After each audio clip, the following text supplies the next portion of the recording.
you so much, and thank you everyone for joining my session today. I have been leading our inclusion and diversity agenda and working with our colleagues on sustainability at Inchcape for over 3 years now, and prior to that I have worked on inclusion and diversity and responsible business in the legal sector. But before we get started with my presentation today, which I know some of you have already had a glimpse at from the previous session, I wanted to share a little bit about Inchcape, who we are and what we do. So hopefully this is going to work. Wonderful. So Inchcape is the leading global automotive distributor with operations across 6 continents. And as you can see on the slide there, we specialise in markets where growth is accelerating quite fast. And we represent a number of the world's leading automotive brands. We've been fortunate as well in the past few years that we have had a series of acquisitions that have grown our colleague workforce to 18,000. And Inchcape's journey on inclusion and diversity started around 2 years ago when we launched our inclusion and diversity framework, and we have only recently launched and published our first sustainability report earlier in 2024. At Inchcape, we say inclusion and diversity, so I and D, because unless our colleagues feel included, valued and can be themselves, we cannot begin to improve diversity. So what does this all mean in the context of sustainability? There is significant change happening in the automotive industry at the moment, and the need for sustainability and sustainable mobility has never been more urgent. We are the key enablers of the global mobility transition, but we also appreciate that the transition is uniquely local in nature too. It's shaped by the specific needs and challenges of our markets, of our communities where we operate, and that's why it's absolutely vital that we have an inclusive culture and we build a diverse workforce. And by achieving this, we ensure we have the perspectives, the understanding required to meet the local needs and regional needs in order to shape a more sustainable, long-lasting and inclusive mobility for the future. So in my time today, I'll take you through how we developed our I&D journey. It's not a perfect one-size-fits-all approach, but hopefully if you're about to embark on your I&D journey in your own businesses or organisations, or if you're firmly embedded, hopefully this presentation will provide you with some valuable insights and also some practical strategies for how you can enhance inclusion and build further diversity in your businesses. And in my presentation today, I'll take you through 3 areas. The first, a little bit of background and context as to kind of why we started to focus on this at Inchcape, the actions that we've taken, and also the plans for the future and what's next for us.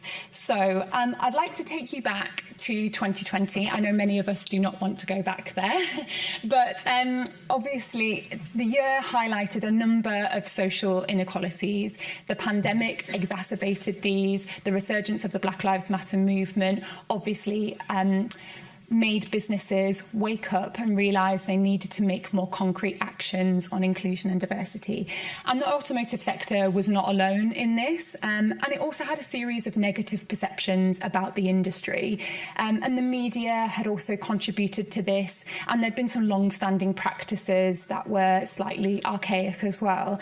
And historically, the sector was viewed as very male-dominated. They had kind of traditional gender roles, reinforced kind of those perceptions that leadership, technical roles and even brand identity were very masculine in nature. And the Institute of Motor Industry conducted some perceptions research, which you can see on the slide here, where they spoke to school-aged children and young people, and they asked them to imagine what it might be like to repair a car. And these are some of the words they used. And obviously, quite a lot of the words on this slide are quite negative. And these negative perceptions are kind of deeply ingrained in our society. And they're not only a barrier to attracting talent for the future, but they're also a huge barrier and limit on the industry's ability to attract a diverse customer base too. And as the research from the Institute of Motor Industry shows even from a very young age, people are conditioned to see certain industries, including the automotive industry, as not for them. And this is a huge hurdle that we knew we had to overcome in order to build a future of sustainable, inclusive mobility. We need to kind of reshape this narrative. So, in addition to those perceptions, the industry has often been quite slow to evolve as well. And Deloitte did some research called Women at the Wheel, and it's quite a short research, so if you're interested, please do take a look. And it was a real catalyst for change for our business and a number of businesses. And it revealed that women would choose a different career if they were to start, different industry, if they were to start their career today. So not only were children and young people's perceptions of the industry often quite negative, the diverse talent we had within the industry, 45% of them would reconsider their career choices and career path and potentially didn't even want to stay in the sector. And it showed that the industry is, not doing enough to kind of shift the gender gap and shift the status quo. We've also got some research from the World Bank there as well that showed women are increasingly the primary decision maker when purchasing vehicles. So this challenge is literally something that the industry could not afford to ignore. And I think this is a challenge that it was time for us to kind of break down these barriers and make sure that the industry is for everyone. So I'm going to share with you a little bit about how Inchcape has started to do this. And no matter what stage you are on your inclusion and diversity journey, one of the first stages, one of the first actions you should take is always to engage with your colleagues or your stakeholders and find out how they're really thinking and feeling. And in 2021, we at Inchcape didn't have many structures or forums to do that, so we created them. We held 65 discussion sessions across all of our markets, engaging employees at every level to better understand their experiences and perceptions. And we also established quite a strong connection between I&D and the business strategy. We were quite lucky at the same time the business was about to launch a brand new company strategy. It's called Accelerate, and it's centred around bringing mobility to the world's communities. And we aligned our inclusion and diversity strategy with the idea of the world's communities, that we needed to reach and reflect the world's communities. So when we spoke to colleagues about what was important to them and what they wanted to know about inclusion and diversity, some of the kind of conversations, challenges and opportunities we had were around, what does inclusion and diversity actually mean and how do we apply it in our everyday? A lot of our people, I think it's shifted a lot in the past few years, but a lot of our people come from the automotive sector. And as I said, the sector had been quite slow to evolve. So where inclusion and diversity had been quite firmly embedded in the legal world, in the financial world, in the tech world, it hadn't progressed in automotive. And if your life had always been in automotive, you didn't know any different. So our colleagues were very curious, but they had no idea where to start.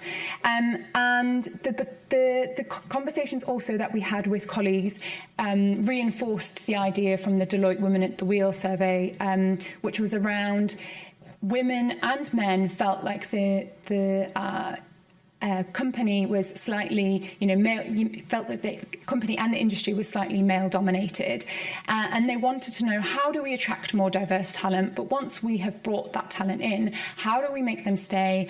How do we also build a diverse talent pipeline? So those were kind of the key things that our colleagues were talking about, were asking for us to work on at Inchcape.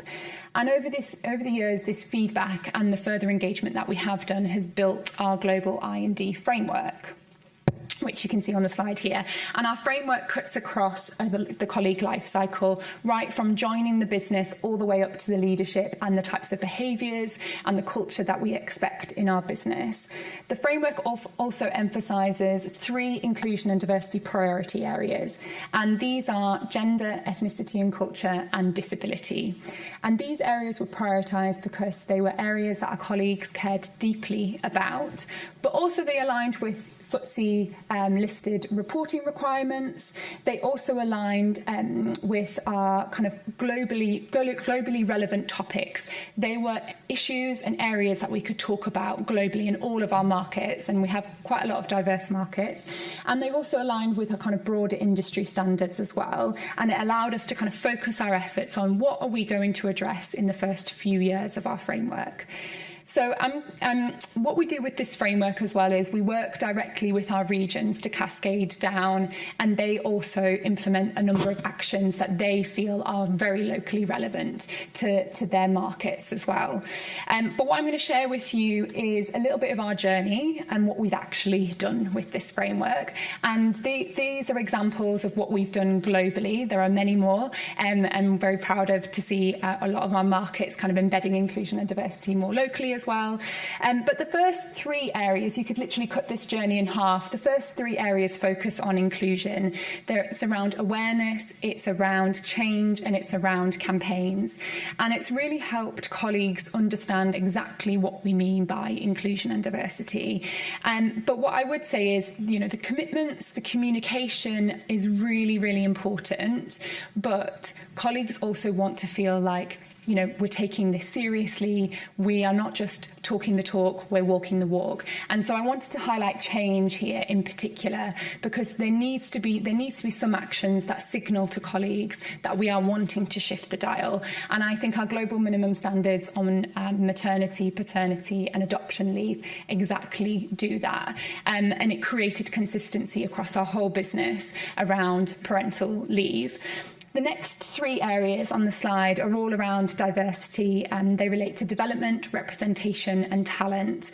And really they focus on how we're going to transform our business, demystify the industry, and primarily focus on the progression of female talent. We set clear non-financial KPIs on our gender metrics. This is an audited target, and that is to achieve 30% female representation by the end of 2025 for our senior leadership and our total workforce. We've also built a number of programs to progress our female talent. And so what our vision was that any woman joining Inchcape at any level of the business should have access to development opportunities and be able to fulfill their potential. So we've had really strong success with the Global Women into Leadership programme, which is now in its fourth year, and 70% of our alumni have progressed to new roles within Inchcape. And we've also worked really closely with our recruitment suppliers to ensure that they fully understand our gender and ethnicity targets and goals when they're recruiting for our roles. And we've also developed an inclusive hiring and training programme in partnership with our talent acquisition and hiring managers. And that's currently being rolled out across the business. So as I said, this is just to highlight some of the activity that we have developed and maybe also inspire some of your work too. So we've still got a long way to go, but I wanted to also share what this actually means, the impact that we have made. Last year we did our global employee experience survey across the business, where we asked a number of questions about inclusion and diversity. And we've got our next survey currently being rolled out at the moment, so we'll be able to compare to last year. But last year we achieved 82% inclusion score, which is 5% above the upper quartile benchmark. And it was a real signal that we were developing an inclusive culture across the business and that colleagues felt like they could be themselves. And we've also increased female senior leadership roles. When we started this journey in 2021, we were at 18%, and as at the end of last year, we were at 28%. And our board diversity has also increased. As I mentioned, one of our key areas is around disability. We've got an Inchcape Enabled, which is our global disability inclusion group, and we've conducted a series of audits across all of our sites to ensure that the experience of going into our sites is fully inclusive for people with disabilities. We've also increased the female representation at a new hires stage. So when we've hired people into the business, last year 29% of our hires were women. This year it's 35%. And we've rolled out an inclusive leadership programme, and we measured kind of the perception and experience of leaders before and after, and leaders feel a lot more comfortable and have had conversations with their teams around inclusion and exclusion experiences. And as I mentioned at the beginning, we've had a number of acquisitions across the business, and inclusion and diversity is vital to integration and making sure that colleagues who join us, our new colleagues who join us from other businesses, feel welcomed and feel like they can be themselves. We've actually last year welcomed 5,000 colleagues through acquisitions. We're increasing our headcount by 25%. We're very committed to kind of maintaining this positive momentum, but we're also looking at other ways that we can start to measure the difference that we're actually making and hopefully have a more sophisticated impact to reporting in the future. We're looking at, with our digital and data analytics teams, about what other data we can extract from the colleague life cycle, such as talent and performance, to really understand what is needed of our strategy going forward. And speaking of what's happening going forward, I thought I'd share a snippet of some of the projects that we're working on for the end of this year and next year. So we've got a sponsorship programme that we are implementing to accelerate female leadership. Sponsorship is entirely new for our business. We've done a lot on mentoring and we've had really good success with that. But we also know we need strategic, tailored support to create solid career paths for our rising female leaders. We also know that we're going to continue embedding I&D within our sustainability journey as well. It's a key topic. It came out in quite highly in our double materiality assessment, and it's only going to increase with the reporting such as CSRD. As I mentioned as well, we've also been implementing an inclusive hiring programme. We are also looking at standards across the business because our hiring managers said they'd like to see more consistency around job adverts and job descriptions and the way that we're talking about the business externally. We've always viewed inclusive leadership and I&D learning as a journey. It's continuous learning. It's not a tick box exercise. It's not something that you go on and go, I'm inclusive now. I'm sorted, no more. So what we're doing is developing kind of new pathways and new content for next year. And then we'll also be rolling out further accessibility analysis to support our colleagues and communities with physical, sensory, cognitive and other types of disabilities.